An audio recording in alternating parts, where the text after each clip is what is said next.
It's great to see you guys. It's so good to It's see nice you. to see you. Aya, you look great. Thanks. You look great too. Josh, you look very handsome as well. Thank you. You're very pretty. It's good to see you guys. It's been a long time. It's been long overdue, and I felt it touches a lot on the topic at hand, which we'll get into later, but it's been too long for sure. Yeah. Yeah, man. I don't want to get too emotional, but a lot on the go on my end. I told Josh my dad's 60th birthday is coming up, so I prepared some things for his video we're doing for him, and I started crying yesterday in the middle of pre-recording a 2-minute bid, and I'm almost choking up now just seeing you guys. So it's just really nice to see you guys. I hope to be a recurring guest. I love this idea and concept. I've been following you guys a lot. For sure. Yeah. It's been tough for me to. I know I've been a pain in the ass trying to get on with you guys. It's just a lot going on, and I'm already such a flake to a certain degree. I like to have my own things I've got going on outside of work, and I got my wedding and my dad's birthday planning, and then I like my own alone time and time with Elsa. So a wedding? Can you go back to this part where you said you have a wedding coming up? Congratulations.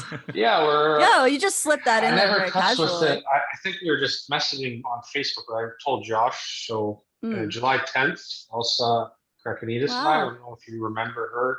I do, yeah. Yeah, we ended up dating 3 years ago-ish, and we got engaged last February.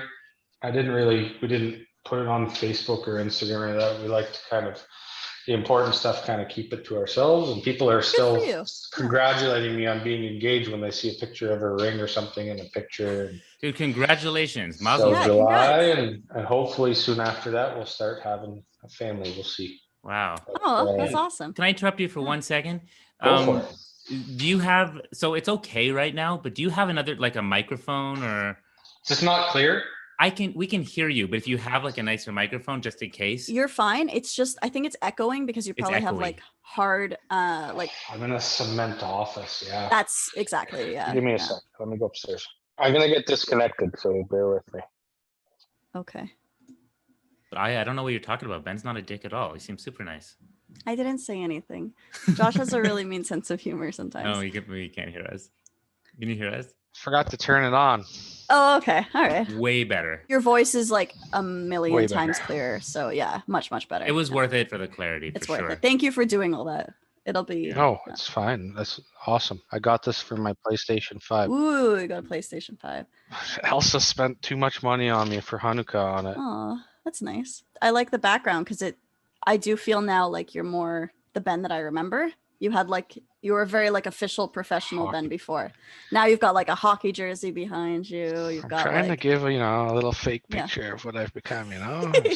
I was telling Josh I should have done it a year ago when COVID kind of really took off in a negative way, but I started watching a lot of Twitch streamers, and then I figured, I might as well give it a shot. And I didn't know how easy it was with the PlayStation 5. It's a lot faster than the PS4, and you can click one button and you're right off onto Twitch and streaming right away. And then I got a brand new headset, and I went and got a webcam for the PlayStation. You're all set up for it, yeah. And I started streaming, but then the weather got good, and I haven't played a video game in a month and a half. But before COVID, I was listening to Spit and Chicklets. They're hockey guys. They're a lot of fun. Other than that, Joe Rogan, and that's pretty much it for me. And other than tuning into you guys every now and then, I haven't seen or heard them all, but yeah, it's awesome. I love the concept. I love the pictures and the circles, and it's funny.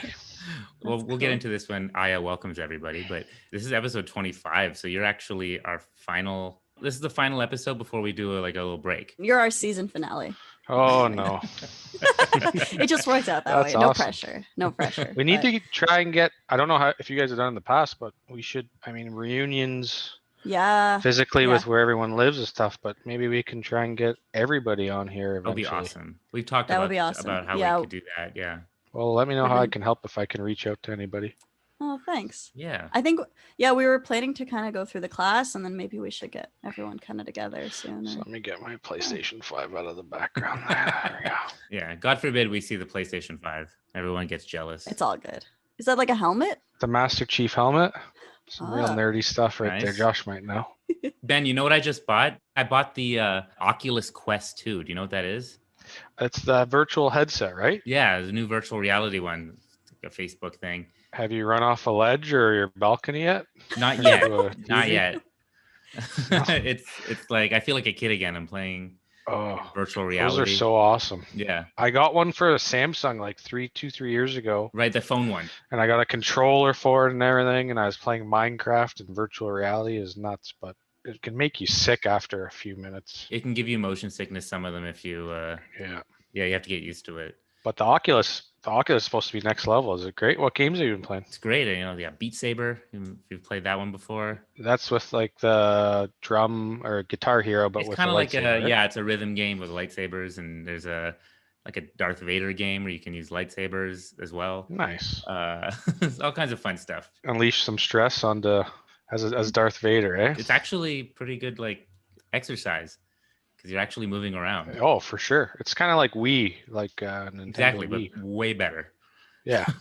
I like your bedroom, by the way. Very nice colors. Mm-hmm. Very nice couch. I like the floral couch. I didn't choose any of this. I want to point Very this out. nice. This is where I live. So Ben, I live in this old Victorian mansion. You told me. It's awesome. Right. Yeah. So I don't have any. It was already furnished. The painting too. The painting too. I didn't put. That's not me. I've been thinking this entire time that you like Josh likes that painting of the three women just sitting. I mean, there's nothing wrong with it. It's fine. Leaves a bit to the imagination. It does. Is there any secret hallways in there? Yeah, there actually there's some stuff. There's some secret areas. Is it too secret to share? It definitely stirs the imagination. You got out of the hospital okay? You didn't lose any fingers or grow any new ones? As I think I mentioned before, just some telekinesis from the clinical study. So nice. Other than that, I'm fine. But you made your money? I made some money. You can afford a new couch now. I put it right towards the virtual reality. Okay, nice. Well, that and I shot a movie. I put it towards the movie that I just shot. I wonder if you could film or do something with the Oculus. I remember I would download movies in 3D and I'd be able to watch them on my Gear VR. Like I'd sit back in bed and put it on. I'd be able to watch like a huge movie screen. It looks like, but it's a little tiny. No, actually, you can sit in a virtual movie theater. You could be in like the moon and be watching it. Like it's crazy. The one you had, I think if it's the Gear VR, it's like it was a phone VR, which means, I think those ones, they're cool, but you can't like walk around. You can just look around. Yeah. Whereas these ones, you can walk around in them. It has 6 degrees of movement. Nice. It's kind of crazy. Cool. Anyways, this is the Oculus VR podcast. Sponsored by Josh's Facebook. Pink Couch. Sponsored by Facebook. Shall I introduce us? Go for it. Ready to go? All right. Sure. Welcome back to Adulthood Friends. This is the discussion-based podcast where former childhood acquaintances, now friends, discuss the things that adverb. I never paid attention in English class. I don't know what an adverb is. Anywhere that ends in an ly. Yeah, ly. Incredibly. Incredibly. Incredibly. The things that incredibly matter. They don't have to make any sense. It's okay. Good. Because most of the time they do not. So that's your adverb of the week, incredibly. So I'm Aya. Oh, I'm Josh. And today we have a very special guest, someone from our childhood, again, as we do, Ben, Lawrence-Farhi. It's super nice to see you, Ben. Very nice to be talking to you guys and seeing you guys again, especially after the tough 2 years. And I wish we could have done it more often. And even before COVID, kind of everyone's using COVID as an excuse now, but it's nice to be on. Thanks for having me. And I hope I can be on more often. Yeah. Thank you so much for coming on. Oh, thanks for having me. And this is episode 25, actually. So you're here for our season finale. And today we're talking about self-care. Self-care.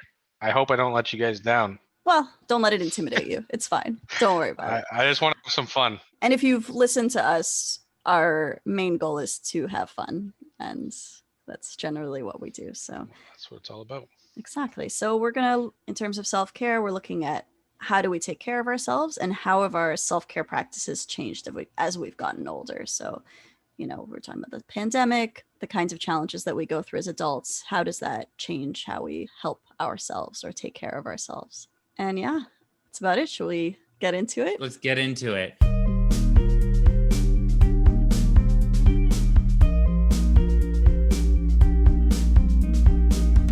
And we're back. I wanted to just quickly, you introduced me as an old childhood friend. Yeah. And I remember growing up, I was born in London, growing up in St. Thomas and a little bit in Roslyn Lake. And when I moved out of St. Thomas to come to London, I don't really remember, but I've been told it was a fluke to end up in your guys' grade. Really? I grew up with you guys for 12 years. And then if you count university, another 4 or 5, depending how many years you were in university for. But yeah, I guess the LCHDS, it was between my age group or your age group, and you guys had the largest class with 11 guys, 11 people. I think we had an even 6 and 6, right? Yeah. Yeah, for most of the time, yeah. Or it was to be with my age group and be with 2 boys, or maybe 3 boys, and maybe 2 or 3 girls or something. I think. Oh, was that the difference then? I think my family wanted just me to be with more people, which is kind of fits in the self-care, but yeah, I think it allowed me a little bit more of a not that anything's wrong with being in a small class, but I mean, it was small anyway. We were just the biggest of the small classes. We were we were a record, weren't we, with 12 people? Yeah, record 12 people in the class. Other people are like, what are you talking about? What kind of school is this? I know, it's crazy. Those were the days, though. I have a lot of vivid memories of the LCHDS, and Josh and I were talking a couple weeks ago, and I don't remember much of high school, but very fond and vivid memories, and some bad ones that bring up some negative memories. But you were the youngest guy in the class, right? I'm January 1090, and you guys are all 89. Right. We're all Januaries, though. Yeah, we are. You and I are the 2 people over a year older than me.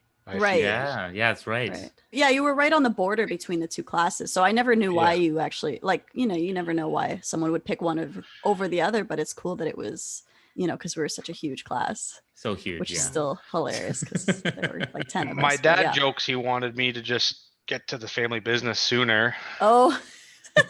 I don't think he put much value or respect on nap time in senior kindergarten, but I never got a second kindergarten year, so right.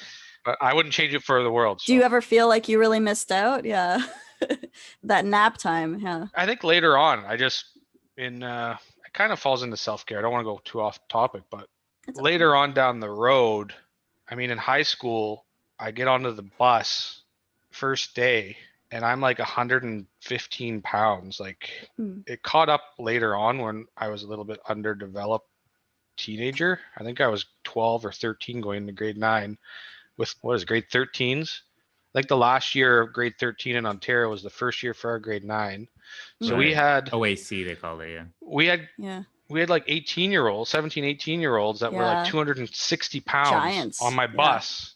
I'm like 110 pounds, like so scared and intimidated. And I'm already kind of an anxious kid. I was always biting my nails and stuff, which I wanted to cover later. But oh, that's interesting. Really? That caught up to me. And then first year university, same thing. I'm like 140 pounds at this point. In first year, going to university with 25-year-olds, and it's like, what am I doing here? I'm 17. Like, didn't feel like I belonged. I think physically, I think like mentally, psychologically, I think. So I took an extra year to get through university. I took my time first year. Anyway, I wanted to kind of talk about that because that's actually perfect. Introduced to me as LCHDS. So that's usually what we do. Like, we want to actually, if it's okay, like we want to start by kind of going backwards a little bit, kind of seeing how we all got to know each other. So you brought it up already, but like you came in, I think, in grade 1, right? Yep. First grade.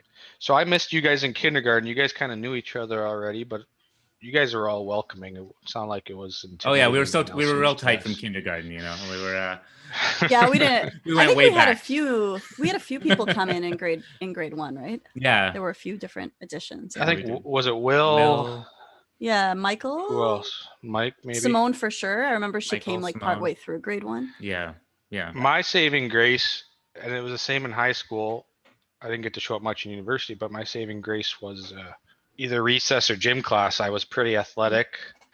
And I remember specifically your older brother, Elon, in recess, very early into grade 1, grade 2. I remember I'd go and sneak onto the soccer field where only the grade 5 and ups play. Yeah. They kind of let me play with them. And Elon was always picking me and taking me under his wing. I remember that very vividly. And that's so nice. So I think high school too, no one knew me or you guys. Not like, I'm sure you guys felt the same experience. You go into a high school with what, 1,200 kids or whatever we had in Lucas. Yeah, 1,400. We had like 5 people from our school go to Lucas, maybe 6. And I was a year ahead. So all my hockey buddies were in grade 8 still. Like I knew a couple girls from like, summer parties with my hockey friends, but I didn't fit in until gym class where I could show off, some athleticism. And I was very anxious and shy in real classes, and I never paid attention in school much, but I was lucky enough to use sports kind of to get over some anxiety and fit in. So it's so interesting that you define yourself as anxious, because I remember you being shy and quiet, but I never would have thought that you were anxious. Same, I never would have known that. Or I don't remember you biting your nails like that. For some reason, that wasn't in my I still do to my this image. Day. Oh yeah. Oh, down to the blood there. It's like an internal thing, right? Yeah. You don't notice it. And I think COVID helped, not just COVID, but the last few years. And I kind of painted a map of how I wanted to get into it all. But self-care to me, I mean, just, off the top of my head, you can define it in four circles. So you have self-care in the middle, you have physical, emotional, psychological, spiritual. I think the last 3 can kind of fit into one somehow, but I think spiritually and emotionally and physically overlapping, I've been able to have the ability to kind of take a pause and look back. And over the last few years, I mean, I work next to my dad every day for 8 hours. And as I get older, I start to kind of acknowledge things and perceive things and observe things in a different way. I think it comes with maturity, but I think I've been able to self-actualize and realize that I was an anxious kid growing up. And I don't know exactly what the root cause is. I mean, I had a lucky upbringing to have, 2 great parents. One was just a little bit louder than most, and maybe scared me and my sister at times just how loud he is. But we never wanted to fail growing up, and we never wanted to let them down. And the age thing, I've always, for better or for worse, given too much, almost, if it's possible, too much respect to people older than me, no matter if they're 10 days older or 10 years older.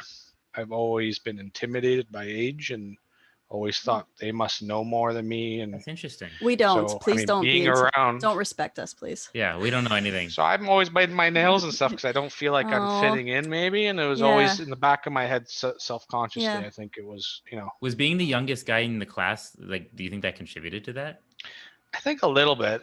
I mean, I was with a new kid too. I know a couple of others were new, and I don't think I was ever the best student, getting picked on in class with 12 kids, you can't hide. So, not being prepared for homework or whatever. But I think, like I said, just knowing you guys are all older than me, even if it was a few weeks, you guys were a year older, but that's been a weakness of mine, I would say. Not a weakness. It's just, I've always overly respected age, and it's led to me kind of being quiet around people older than me. I always give them the benefit of the doubt that they must know more than me.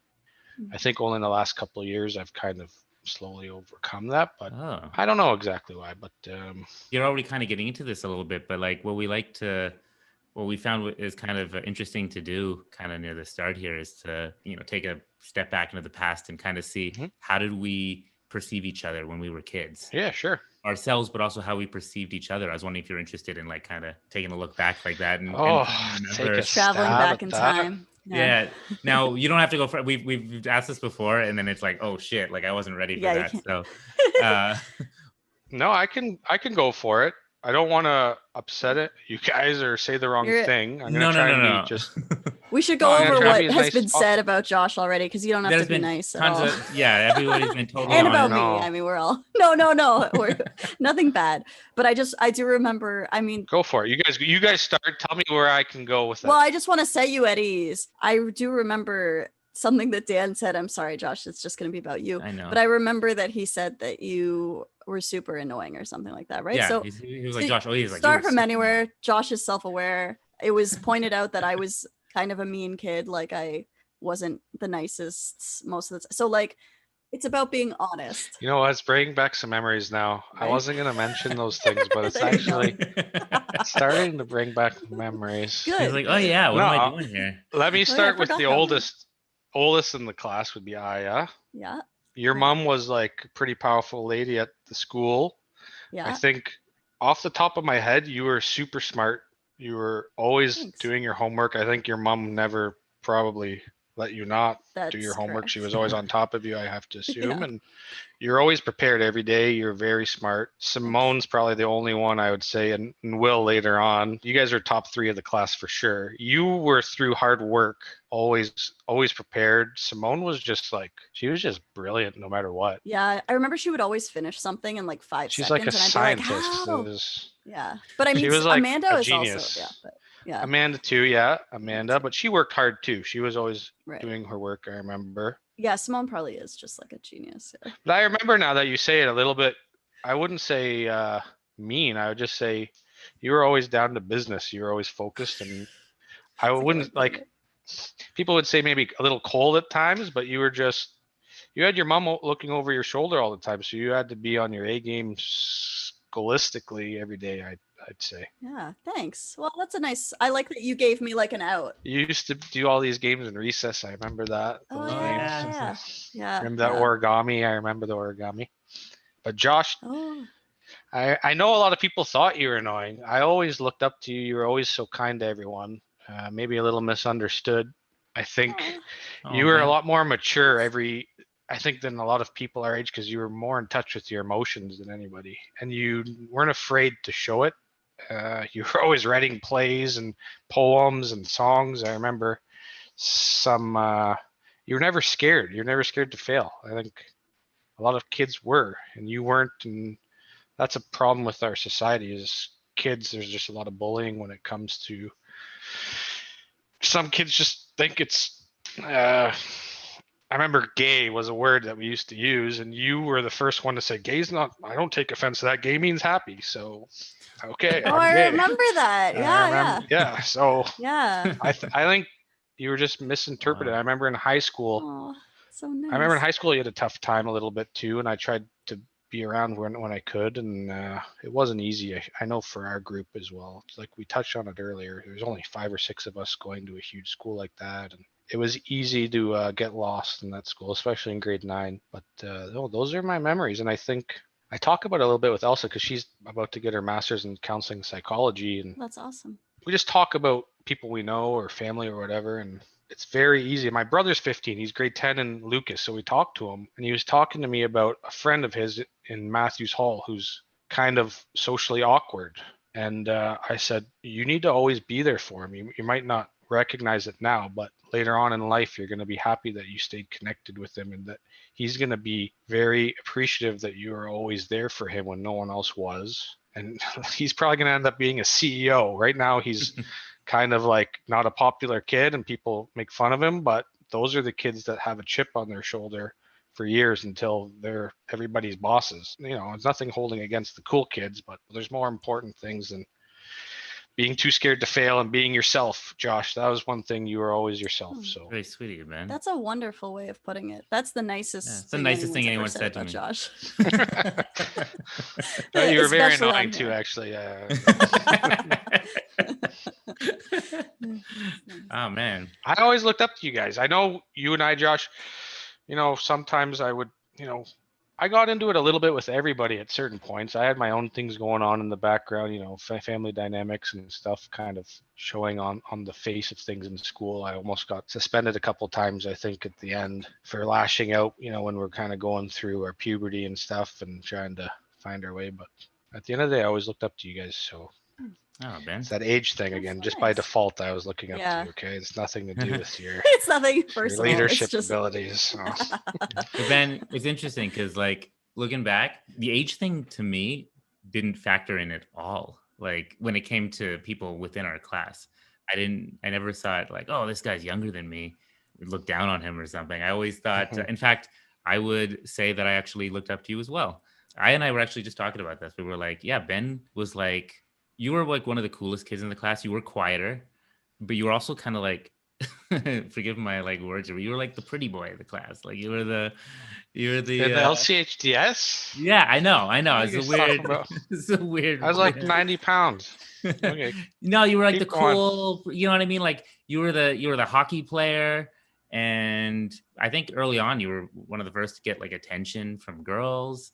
You were like, you were cool, and that's as another dude in the class, that's something, we looked up to as well. And you were generally pretty friendly. And I'm trying to like, it's weird. I was telling Aya this earlier too. Like, my memory is actually weirdly bad for like specific instances of LCHDS.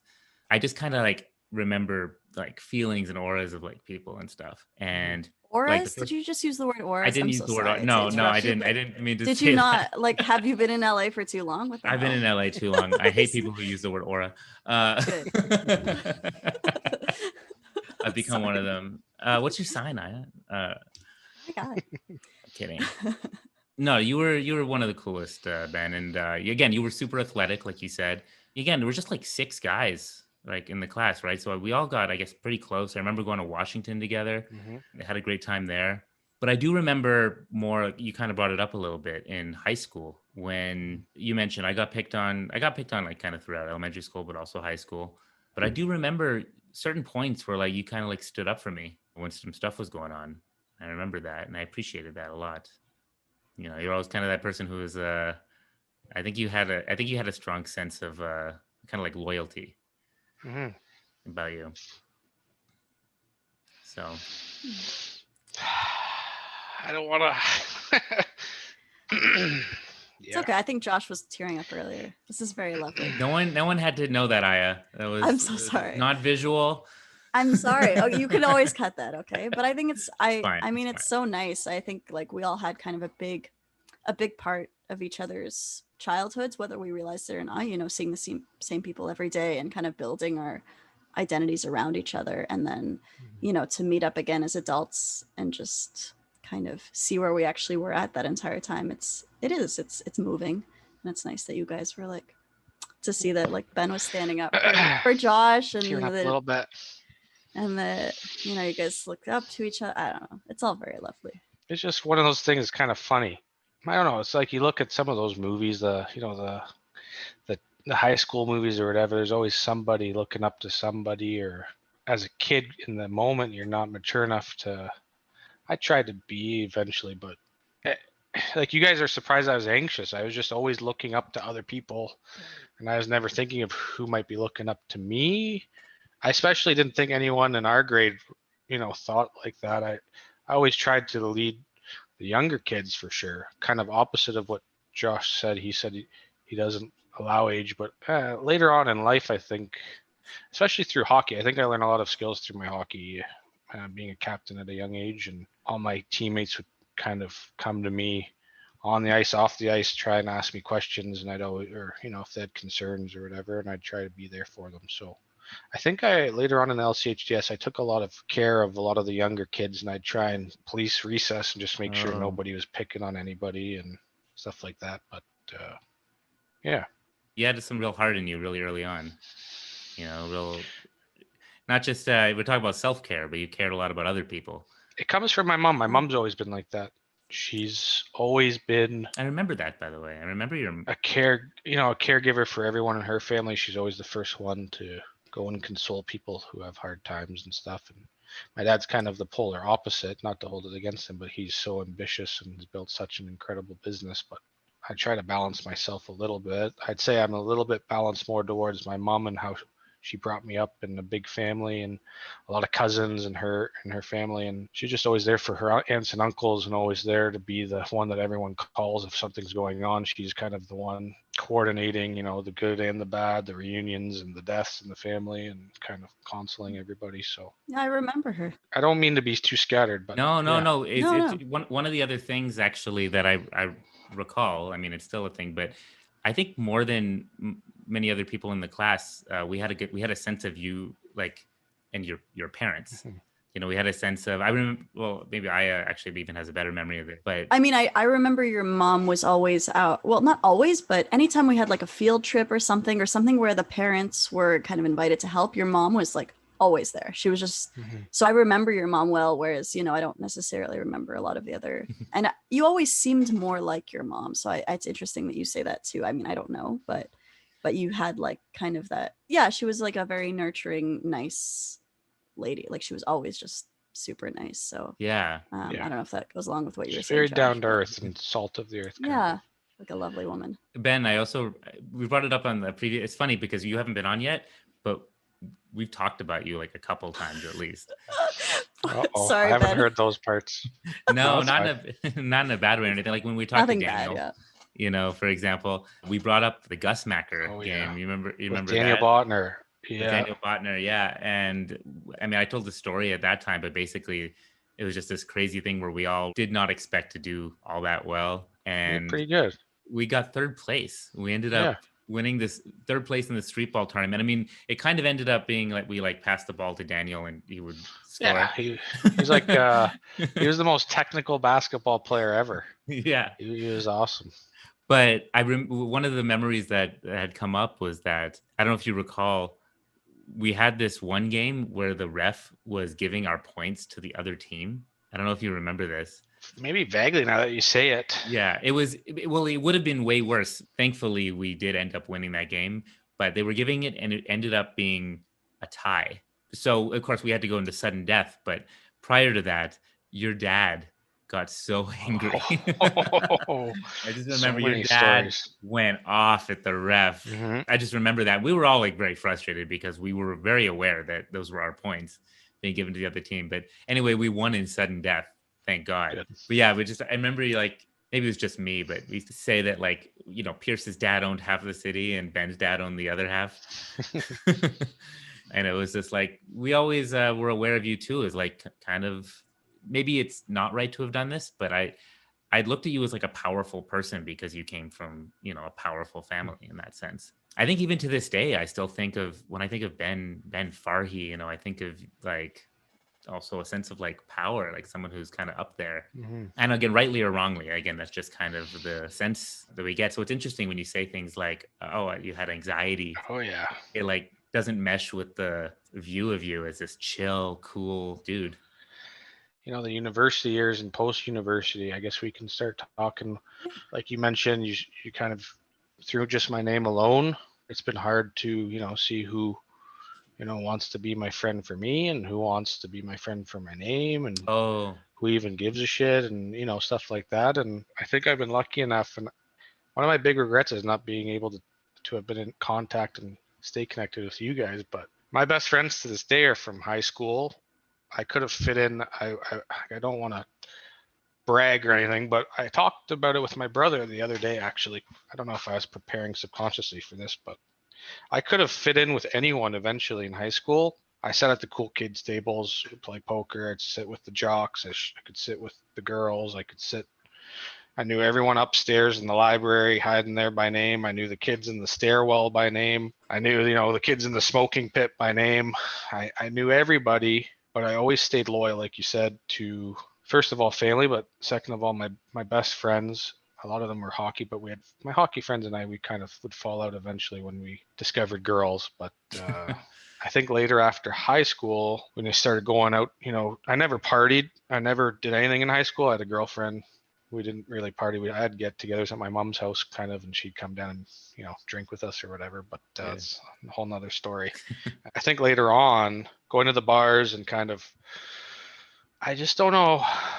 I want to say my dad would always get mad at me when I let my hair out, my beard grow eventually as I would work with him. But that was kind of like a way for me to hide who I was. Not that I was ashamed, but I think subconsciously a part of me was trying to camouflage my name. Right. You know, when I'd go out and party and drink and meet people out, my friends would eventually, you know, tell people like, that's Ben Farhi. Like, and then, you know, girls would start coming around. That's Shmuel Fari's son. Kind of.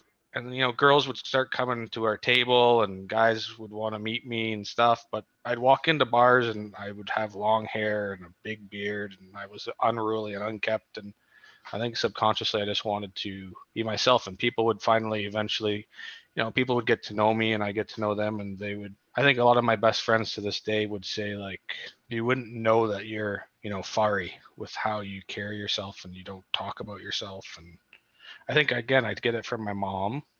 And I just want people to like me for me and not my name, you know. I don't want the false friends and the fake life and to have to be intimidated by, you know, the people I'm hanging out with or keep up with anybody or get into bad habits just to stay in touch with them. And I didn't have time for any of that. So Yeah. That's awesome. So did you find it a struggle to kind of like? I didn't find it a struggle. I just found a lot of people wanted to hang out with me, all like go out and drink. I'd get invited to parties all the time. I never went. I just didn't need to get into that kind of trouble, and I didn't need to be pimped out and people to be like, I "Oh, see. Ben Fari's coming over. Let's go meet up with Ben Fari or whatever."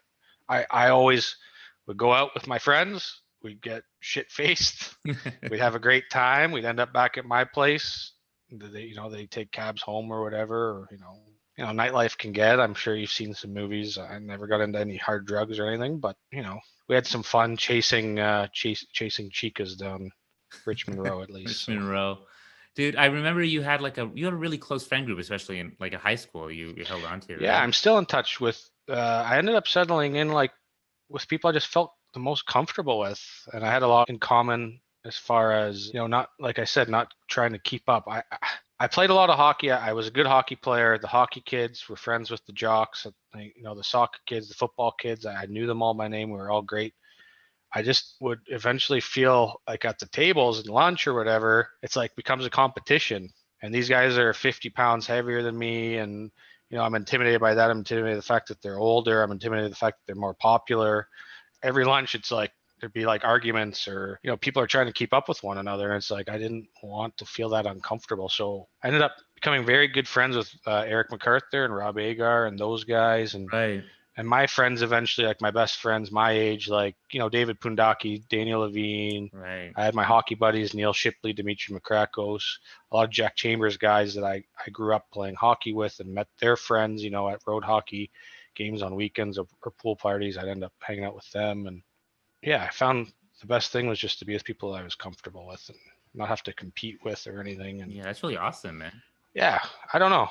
It comes with the anxiety thing and stuff. Yeah, it's really noble too. Like it's I don't mean it to be noble or anything. I just when I say noble, I mean that you pursued. I guess you had always this option in front of you to let's say use. Yeah.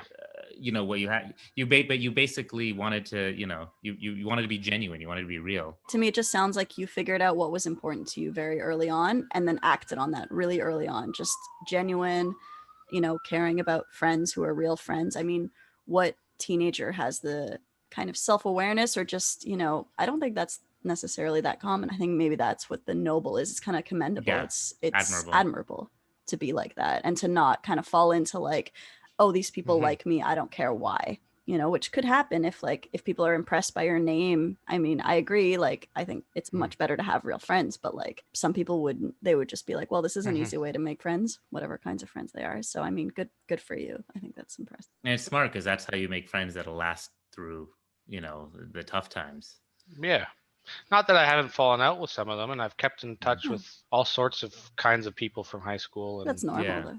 Yeah. I play hockey and soccer to this day with a lot of, I would say, the jocks from back then, and they've turned into really good people. Not that they weren't good people back then, but yeah, I've stayed in touch with the people I enjoyed being around then, and I still enjoy being around them today. So good. No, that's really that's awesome. Yeah. And we didn't actually just to take a step back.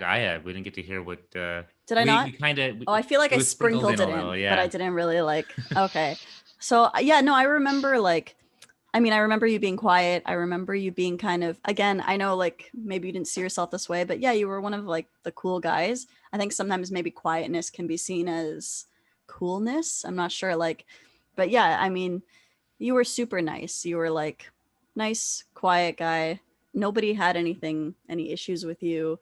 Whereas, a lot of us were kind of at each other's throats, but you were just always yeah, we all had, there's all moments, I'm sure, with everybody. It was such a small group, but at the end of the day, we were a family, right?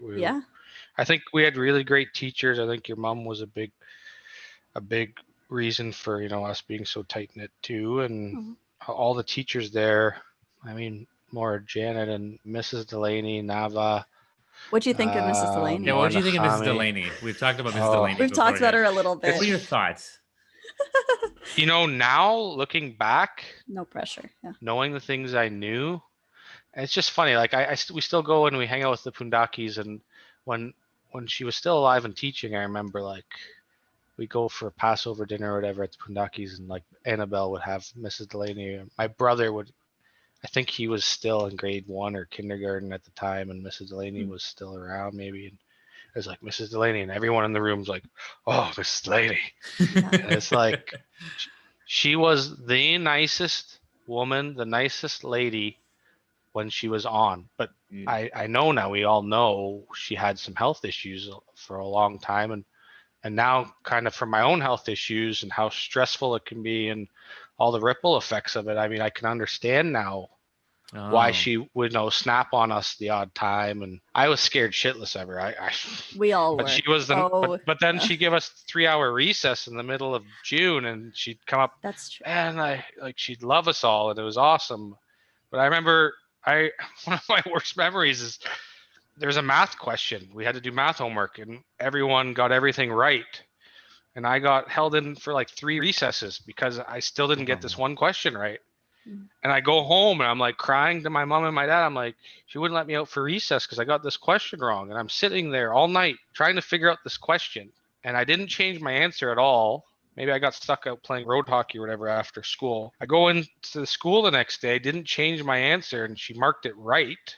And I'm just like, what the hell is going on here? Oh my God. That's got to like stay some with you. Mossad Secret Service tactics on me or something. Yeah, I don't know. Break us down into.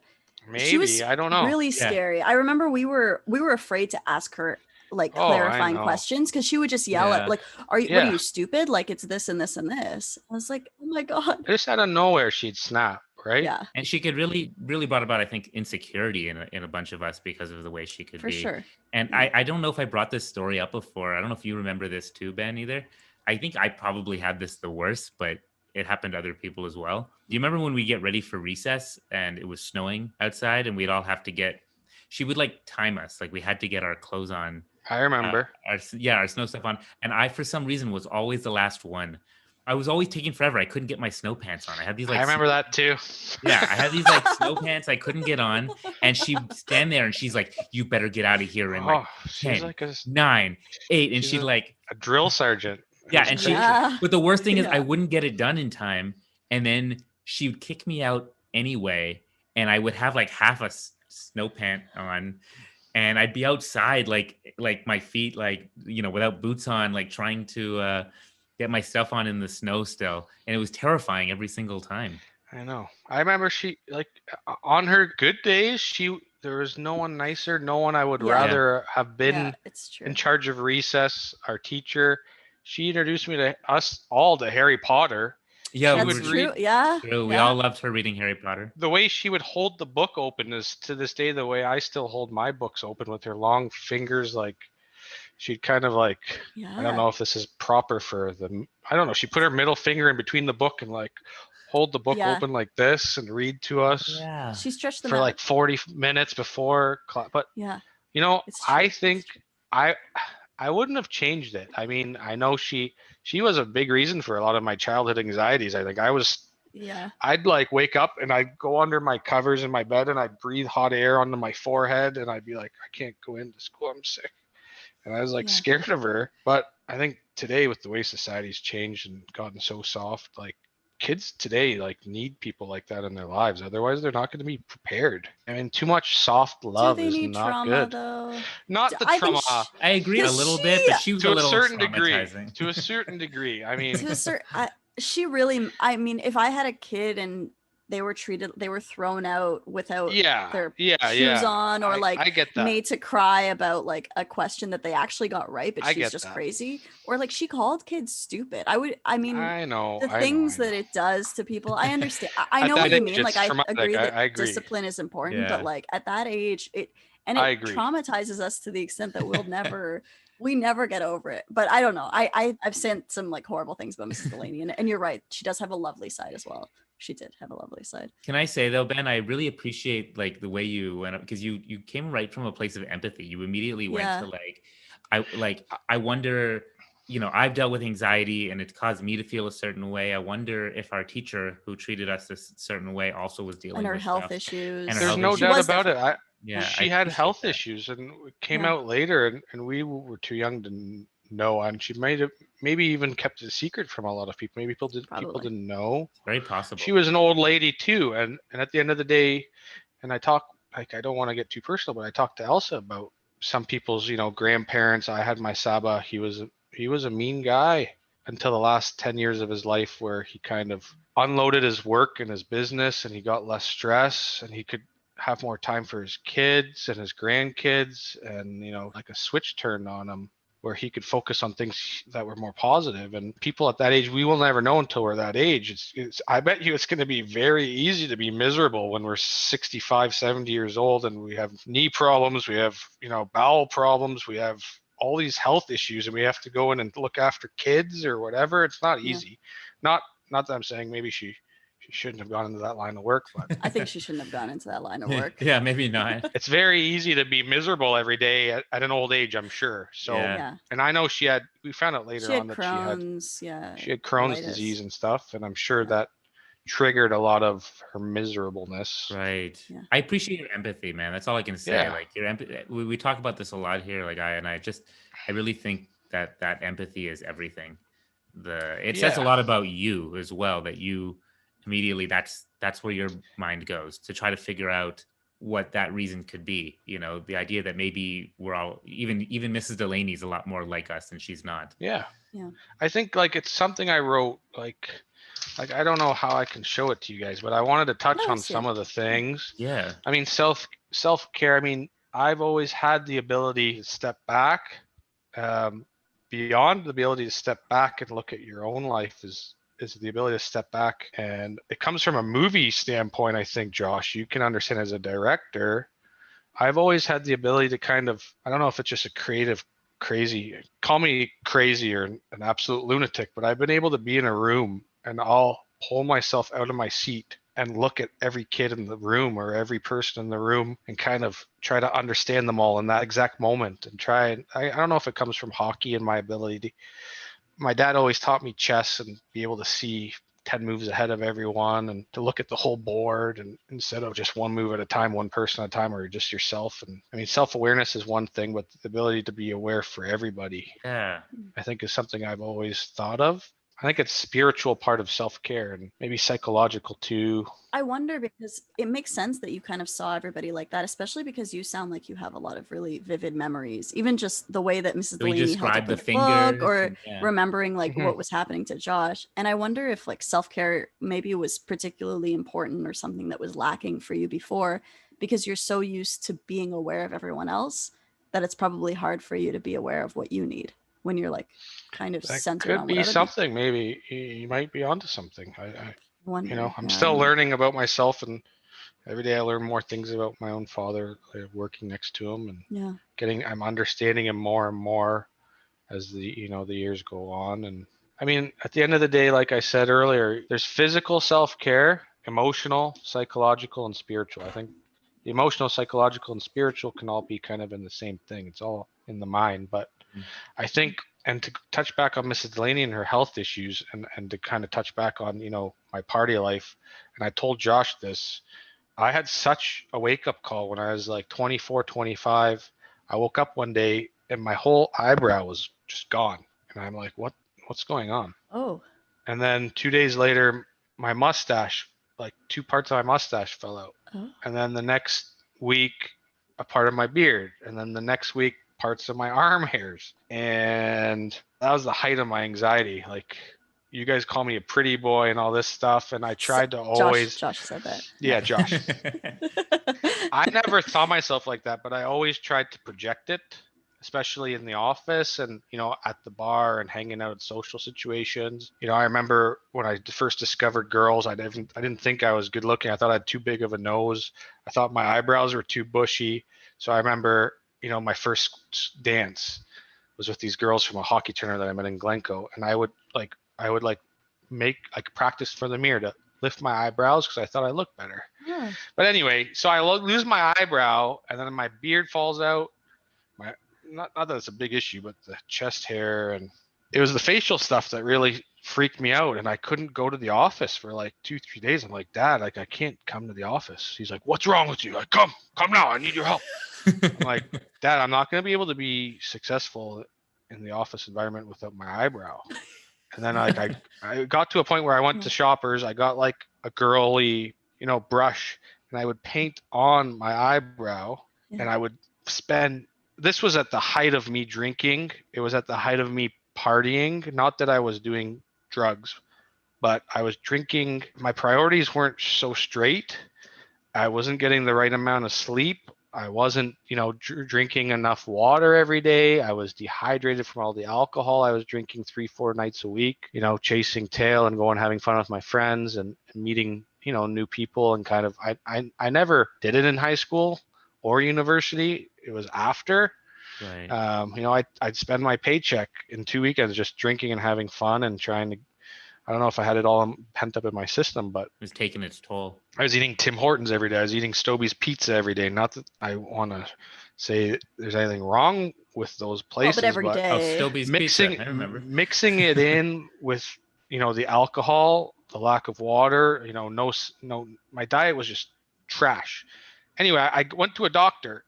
Doctor said, shave your other eyebrow. Don't worry, it's just stress. It's gonna grow back.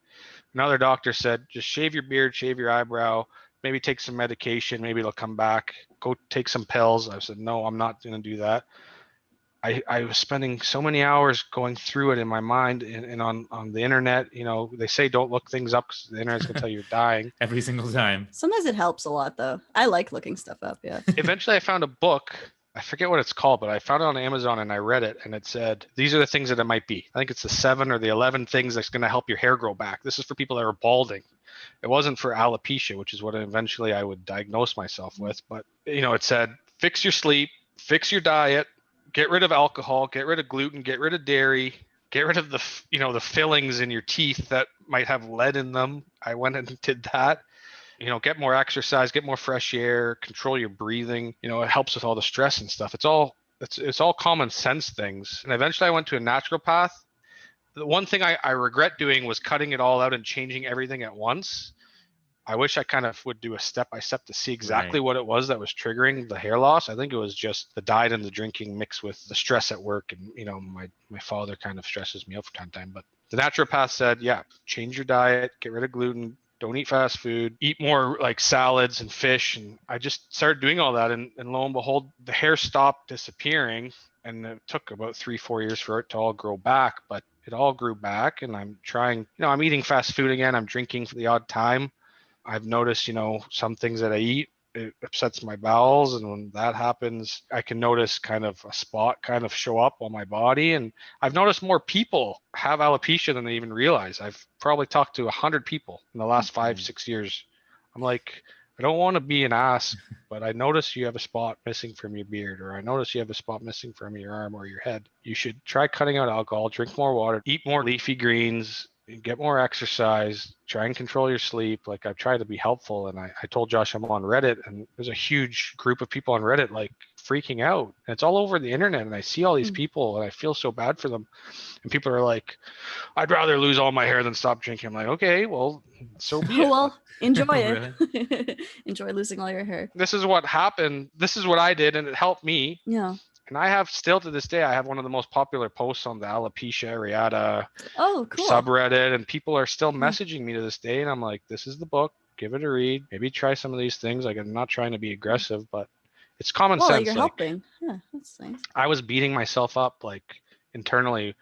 The physical self-care wasn't there. My diet, I wasn't respecting my body, and it was taking a toll on my mind. And just like Mrs. Delaney, maybe she had all these health issues, and physically she might have been struggling, and it for sure led to a ripple effect of her mind. And then to an extreme degree, she would take it out on us in certain days. But at the end of the day, there were no healthy habits there. So I had to totally reprogram my body. And as I did so, I had way more energy, and I got my, self-respect and appreciation back. And I stopped biting my nails. I stopped chewing the inside of my mouth. I stopped picking my nose. I stopped cracking my knuckles. Like I picked those bad habits up again, but at least the hair's not falling out, and I'm balanced everything in my life on a physical front and a mental. But yeah, it's just important for everybody out there to have the ability to step back, and it's not too hard. You got to step back and evaluate yourself and give yourself the ability to care about yourself in a way where if you have negative, habits, or you're feeling anxious, it's not hard to kind of slowly pinpoint them and make those changes. It's never too late. And yeah, I don't like to talk about other people, but I know Pierce, a couple of years ago, he was struggling with some things, and I told him, you know what, like, he's a very anxious kid, and not that he's a kid anymore. He's a grown man, but my advice to him, and I told Josh this, and it's to do with self-care. I think social, like being social, is a part of the physical. It's spiritual as well, and mental and emotional, and having that balance and being able to be social and have the interactions with real like other humans. And before I got the alopecia, I mean, I became a yes man. I was just like, things I was anxious and uncomfortable to do, I would say, you know what, if somebody wants to go hang out or do this or go do that, I'm not going to be lazy. I'm going to say, yes, let's go do it. And I told Pierce to do that. And I think he was having some success with it. And he was meeting a lot of people. And I think he kind of was in a bit of a funk. But can I just say, Ben, this is really, I actually find this really inspiring. And that's actually like a really great story, because as I'm listening to you, I'm thinking, I feel like I've personally struggled with some of the stuff you've said. Like I'm actually, when it comes to like socially, even emotionally, I think I'm actually okay in that regard. Some people, I know they struggle with some of those things. I'm in okay there, but the other stuff, like treating my body well and taking care of myself physically, especially, I realized I've done a very poor job of that in the past few years. And, you know, when you're younger, you can do whatever to your body. It's like, whatever, you know, it doesn't, you just take it, you sleep it off, whatever. Right. And then as you get older, you start to realize everything starts to take its toll. Yeah. Now I realize if I eat this terrible thing, I feel bad right after for this amount of time. 100%. You will get this spot on your neck, or you will get this like rash or something, right? Exactly. You know, whether it's an allergy or whether it's stress or whether it's grease, whatever it is, you know, I had to, when I did that clinical trial that I told you about, the, you know, for money the last couple of weeks, we all had to eat the exact same food on a specific schedule. And for some reason they chose, it's this place called Farmer Boys, which is it's basically a burger place. It's all like greasy food. And we had to eat this greasy food for 2 weeks straight for every single meal. And I just felt terrible, you know, very shortly after. And it was like making me lethargic. And then that was 100%. affecting me mentally. 100%. And yeah. And everything you're saying here is immediately make me think like, I need to change a lot of things with what I intake and the way that I move to be able to help myself mentally, because now where I thought I was doing well emotionally and mentally, it's not normal. That stuff starts to affect me. Yeah. Yeah. Yeah. I think I want to let's hear what I have to say, but to touch on it, I grew up for like 23 years. A large majority of those days and those years was eating McDonald's, eating Tim Hortons, eating Wendy's, eating Subway. And you grow up thinking it's normal to feel a pit in your stomach. It's normal to feel energyless or lack of energy or whatever the heck the word is. Yeah. And then you make this change when, like, I did it. Luckily, my hair started falling out. Fortunately or unfortunately, my body was saying more or less like, smarten up. I probably had like a liver issue or a stomach issue or a colon issue. Who knows? Like, I didn't go that far, but my body was failing. Like, I was losing hair randomly, really in an unhealthy manner. And you make this change and it's like, wow, for like a month, 2 months, it's hard to get into the rhythm. But after a week or two of cutting out fast food, your body stops craving it. Yeah. You start drinking juices, you start eating salads and salmon and healthy foods. Your body's like thanking you when you start eating it. You start craving the healthy stuff. And for like 25 years, my body didn't know that it could feel that good. And my mind didn't know it could feel that clear. And my energy levels didn't know they could go to the heights that they did during those times. Now, mind you, I've regressed a little bit back, but it was good to know it. And I think it's a huge issue with North America on a societal front. We're going to a point where everyone's going to be diabetic. It comes, I think, in the spiritual section of my self-care, to go along with the physical, is the ability to travel the world and see how other cultures and other people are living their lives. You go to Europe, there's not many, certain places in Europe, the ingredients of the food is all natural. People are skinny. People are walking everywhere. There's no obesity over there. If you order a large drink in Paris, it's a small drink here. Yeah. Yeah. Yeah. The drinks are ridiculous. Yeah.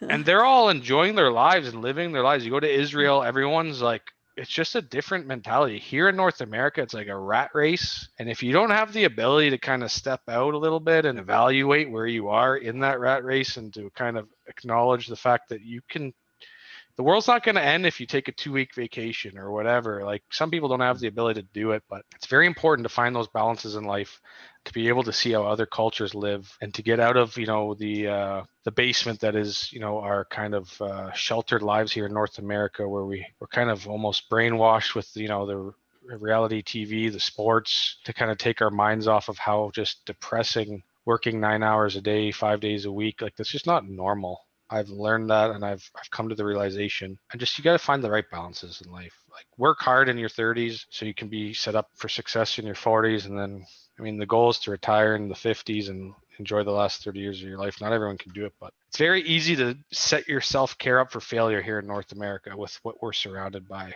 Yeah. Everybody's working 9 hours a day. There's very little interaction with family. You grow up, you have to, take care of yourself financially. You don't have time for friends. You don't have time to, I mean, hopefully everyone has the time for a little bit of balance with friendship, social, exercise, recreational, sports, health, and, So I really related to, like, especially on having like a physical manifestation that tells you that there's something wrong internally. So like I relate a lot to that. I mean, you saying that you were losing little bits of your hair on your face. I actually had, so I mean, a bunch of stuff was happening. I had just moved. It was like a course defense. It was a very stressful exam for me because it was also kind of a performance-y type thing.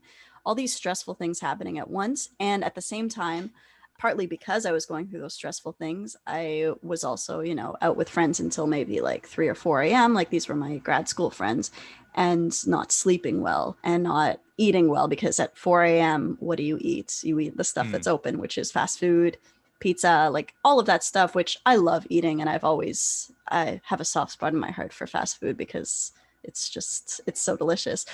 But I woke up, like, I don't know if it was one morning, but it was almost like my face was swollen, but like I had these bumps that kept appearing on my skin. So I had like multiple, and it was just, my skin was like, you need to stop this. And I didn't know what it was. And I thought, like, this is a medical issue. And it's ultimately, what I've learned is that it was stress / all of those things. I mean, it's not any one thing. It's almost like a domino effect. One thing is off, you're really stressed or something, and then you're not eating well, and then you're not sleeping well, and then all of those things fall together, and you're not doing well internally, and it shows up externally. Yeah. And thankfully, because it tells you that you need to do something and that something needs to change. But it's a horrible thing to go through. Scary. Yeah. It's so scary. Yeah. You don't, people were asking me, like, are you okay? Like, what's what's with the bumps on the face? I had some people just ask me. I'm like, oh, great, thanks for asking. Yeah, people would joke like you forgot to shave, or like you shaved too much of your beard or your mustache or whatever, right? Yeah. And it's like affecting your social. It's like you have to explain to people. I didn't want to go outside. Yeah. And there's no amount of makeup that could cover it. Like, yeah. I developed like an issue where I couldn't make eye contact with people for like 3-4 years. Like, it was brutal.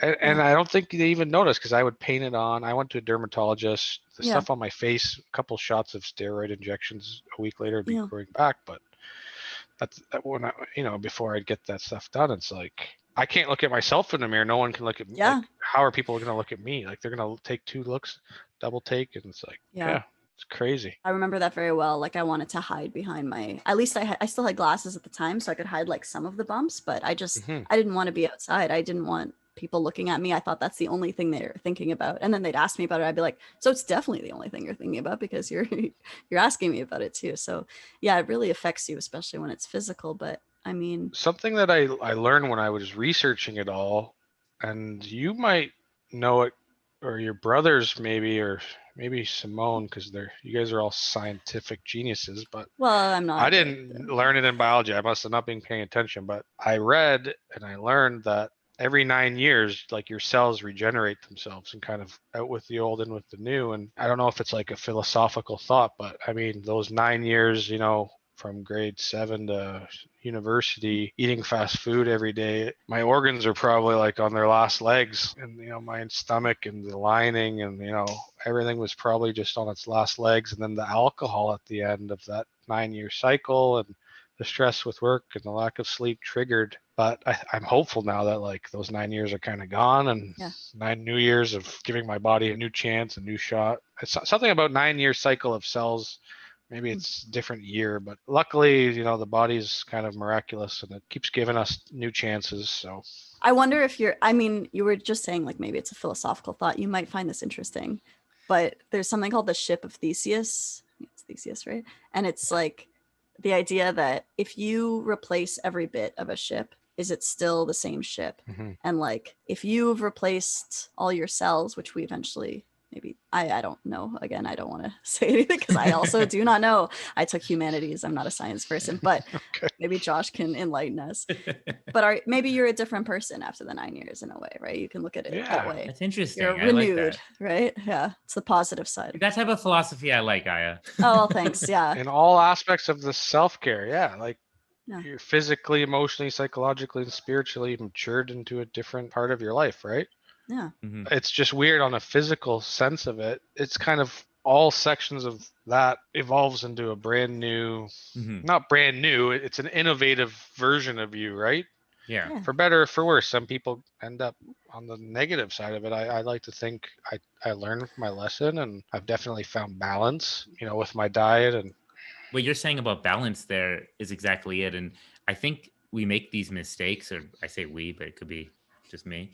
But like we make these mistakes where we think that we can like let one of these things, these aspects of self-care go, and it's okay. Like you can deal with that one. Like, oh, I've got it. I'm fine socially and I'm fine mentally. And I'll just let sleep go for a little bit. I can deal with a little lack of sleep, right? But you don't realize how everything's connected. And you start like fucking with one of these things, and then it affects everything else. Like now suddenly you're depressed, and now you can't have a good social life, and now you don't have a good social life. You can't focus on your work.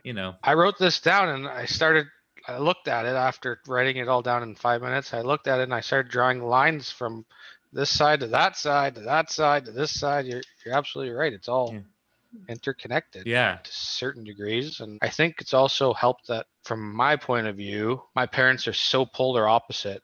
Like I was saying, my mom she had her ups and downs growing up too, like in raising us kind of. She never really had a full-time job, and she was always like had the time to be there for Shani and I, and be there to volunteer for school stuff, and she's always there for hockey and all my stuff growing up. And then my dad is like, he was there for all my sports and there to back me up and encourage me in sports, and who'd get in fights with other parents and would always be my strongest supporter in the heat of the moments and at the height of my memories and sports memories and stuff. But he was also so focused on his work, almost to a point where it made me start asking questions to his family, and it started making me wonder about his childhood and how he grew up. And he had a very rough childhood and a rough life in Israel, kind of growing up to the point where he just ran away eventually. And like I've learned, he's got some ADD, almost on a extreme measure in certain respects, and he's just so focused on his passion, which is real estate, and building this business and this empire, and to show respect to his name and Farhi, and to make his father proud, which is all very admirable. But he's got so much kind of tunnel vision. Myopic, yeah. He's working 8-9 hours a day at the office. He goes home, he's on the phone for 5-6 hours. He's not always there. There's not a real balance. He's teetering the exact opposite way of my mom, where I'd say 95% of his life is his business, and revolving around his business. And not that he doesn't get vacations, not that he doesn't enjoy going to meet people out of town, in town. That's part of his social life, so kind of interconnects in that way. But he hasn't had the ability to kind of step back and breathe. Maybe he's too afraid to do it because he doesn't want to let off the pedal, because he's afraid people might catch up to him, on a business point of view. And I've just being so close to him, and then also being so close to my mom growing up, I've tried to find the right balances. And I don't know if I found the perfect balance, but I'm still learning. I'm still got a lot of life ahead of me to kind of figure it out. But I've learned the importance definitely of a healthy diet. I think a lot of things trickle down from that: sleep, energy, traveling, the right people in your social circle, the ability just to kind of alter your comfort levels and be able to try new things. Otherwise, you're never going to grow. Not being afraid to fail. There's a lot of things. I mean, education's a big one. Well, unlike Josh and I, you have like a real adult person job. Yeah. And like people think so. People think so, at least. Like, was that kind of a hard decision? Because I remember I ran into you once downtown when I was about to. Wasn't a decision. It wasn't a decision. Okay. Go on. Keep going though. Well, I don't know if you remember. I ran into you. It was on it must have been on Carling Street, because I was going. Was this when we both ran into you? You and no, that was a different. That was a different time. That was recent when we ran it. Well, recent. That was like 2 years ago. Yeah, we all ran into We all each bumped other. into like, each other, yeah. And your dad there too. That was cool, yeah. I remember running into you too another time though. I do remember. Yeah. So I remember I was going to my job. I was serving at Tamarin. I don't know if you remember that restaurant. So I was working there and I was on my way to work and I remember running into you and I was like, oh, it's Ben. And I think you had longer hair at that point. I feel like you looked a bit more like, you know, not bohemian, but like, I don't know, you looked a little more free. And it was my hockey hair. Oh, okay. So you had your hockey hair and you were like, well, I'm doing the family business. And I don't know. I wondered like, if that was what you had wanted to do, if that was kind of like, how'd you come to that kind of decision? Because it's still a decision. Our parents like to tell us. It is. I know you and I both have like intense parents in some ways. Like Israel comes with Israeli territory. Yeah. They tell you that this is what you're doing and you don't have a choice, but you always have a choice a little bit, right? So you both have Israeli parents. That's right. Yes. Yeah. Parent. Yeah. Yeah. Well, your dad's, yeah. It's definitely become more of a decision on my part over the last couple of years. But I mean, from the get-go, you guys know my dad. Oh, yeah. I skipped kindergarten. He joked since day one, he's got to join the family business. There's no time to nap. Right. And, there's no time for hockey anymore. And there's no time for girls. And you're not allowed to go and party. You're not allowed to do this, not allowed to do that. Eventually, I got all of that later in life and I grew my hair out and kind of rebel against what he had to say. And I took history classes in first year business to kind of piss him off. And like, it's not exactly what I wanted at the time, but I would not have changed a thing. At the end of the day, I'm happy I ended up with a business degree. You did it your way. A little bit. I had a sprinkle of my way, but it was mostly his way. Okay. I ended up in the business. It wasn't always a fit. We weren't always getting along. His dad fired him over and over again in Israel. Eventually, he told him to fuck off, and he ran away to Canada, kind of, never went back. And my Saba was, even when I was a little kid, my Saba was trying to bring my dad back to Israel. And at the end of the day, my Saba ended up enjoying it here in Canada. He was such a happy person to be here. And my dad took a lot of good care of him, but in the later years. But, my dad would fire me. It started out once a month. Then it was once every 6 months. What? Oh. Get the fuck out of the office. Go fucking do whatever you want to do. Go become a history teacher. Go finish your history degree. Go to LA and be an actor. Whatever you want to do. Get the fuck out of here. Then it turned out to, once every 6 months, once a year, once every 2 years. I think the last time he kind of told me to get out was a few months ago. But at the end of the day, it's my decision now to basically. I used to leave and I wouldn't come back. It started. I didn't talk to him for 6 months. This is when the alopecia really hit. I was drinking instead. I was depressed. I was sleeping. During the day, I didn't get sunlight because I was awake at night partying. And maybe that was why my hair started falling out. I don't know. But so he fired me. There was a 5-6 month period I didn't talk to him. Wow. Then I went back. Yeah. And then he'd fire me a year later. And it'd be like, okay, 2 weeks. I'd take a 2-week break from going to work. And then I go back. And then I'm treating you guys like my shrink right now. But eventually it's like he tries to fire me. I'm like, I'm not leaving. What do you want me to do today? How can I help you today? You're like, come on, we've done this, okay? We've done it too many times. Fire me, I go, whatever. We might not see eye to eye on things with the business or, beyond the business, but at the end of the day, we love each other. We go home, we love each other. He knows I'm as loyal, I'm his son. I've learned to be even more loyal than I ever thought I was. I always have his back, even if we don't agree. And I'm always just trying to look out for the greater good and the longer term vision of the business beyond just his life. Not that I'm trying to kill the guy. He jokes, I'll be happy when he dies, but no, he's like the rock in the heart of our family since I was born. And I don't know what the hell would happen, 60 years from now when he's 120 and finally passes away, in his office chair. But it's been my decision the last couple of years to just never, I'm not abandoning him or the business, and I'm always going to be there, at least, in whatever capacity to, help where I can. And there's a lot going on with our business lately, and we've become a much bigger entity than I ever thought we would be. And it's awesome. A lot going on. So. Wow. And you learned how to do all that but also treating yourself with, you realize you're better at doing and working there when you have taken care of yourself, is what you're saying too, right? When you have that balance. Yeah, 100%. I mean, there's days where, I don't want to go in. It's, like every parent and child, there's days, I don't know about you, Josh. I know with the Israeli factor, we have a different letter in the equation of our connections with our family a little bit. There's a little bit of a wild card there, depending on if they've lunch at a certain time or whatever, right? Or whatever. Yeah, they're a little. If there's a they're a war little in more Israel, volatile. then they're a little more volatile, whatever. Yeah, this is accurate. What do you do now? Like, let's say that stress is coming on too hard. Let's say you feel like you need to, like, take what care are of your yourself. coping strategies? Yeah, like what do you do to cope with that? Let's say when you have some shit that you have to get done for the business, but you also have to take care of yourself. How do you find that balance now? And do you always find it? Luckily, I'm marrying a really incredible woman who has a master's in counseling psychology.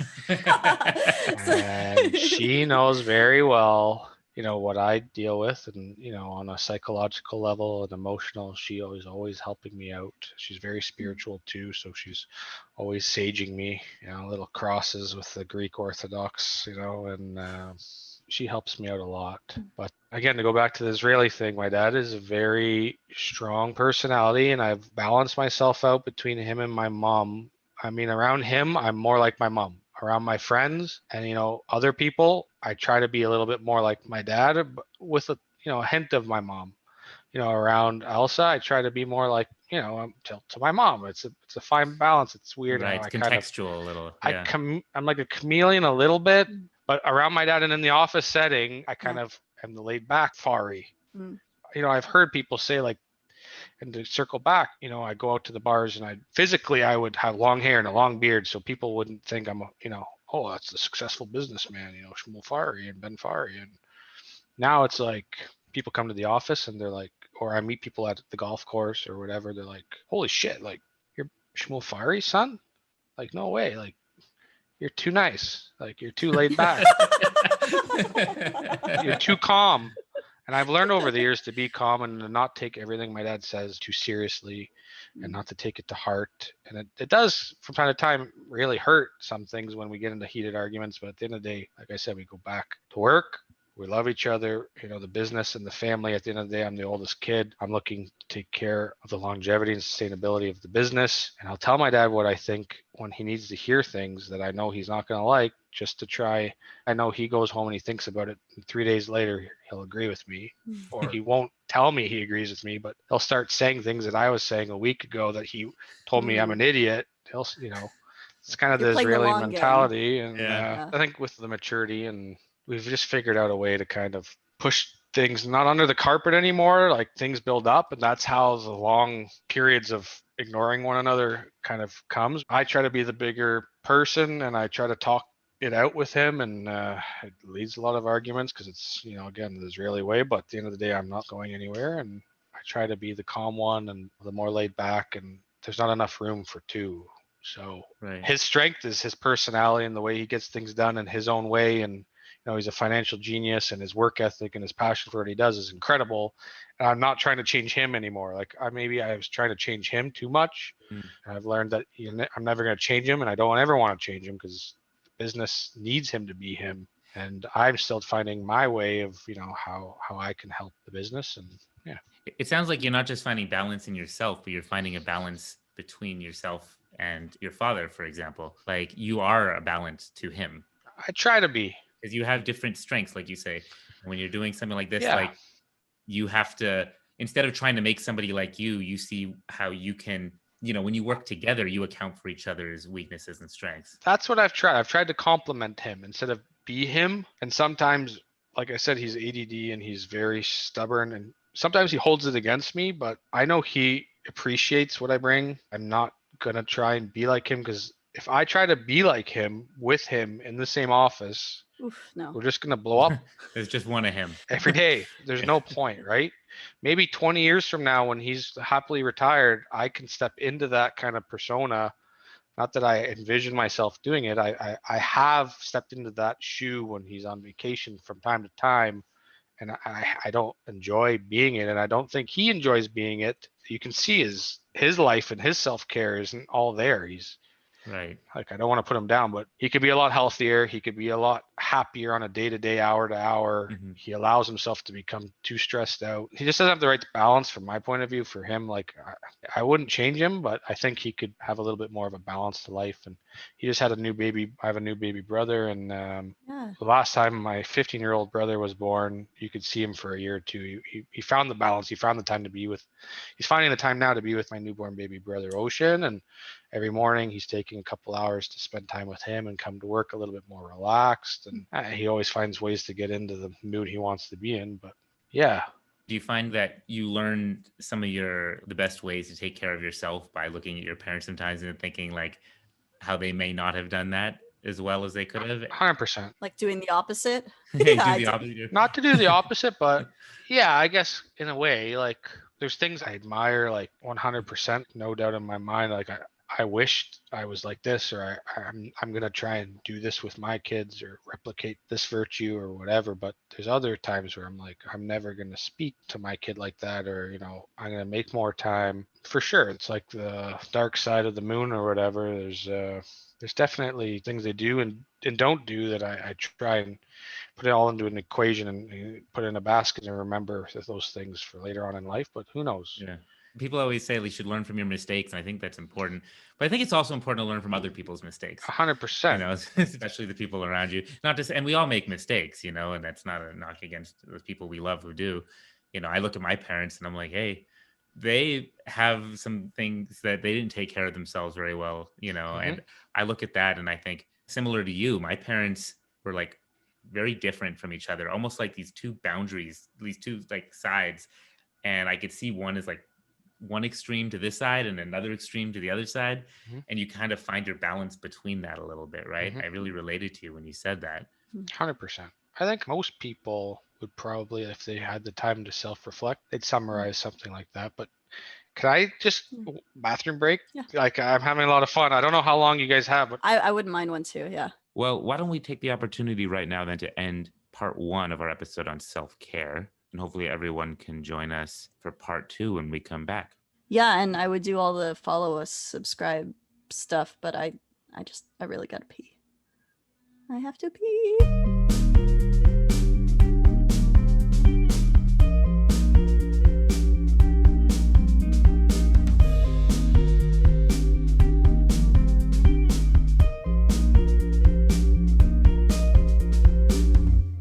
As usual, Josh never has to pee.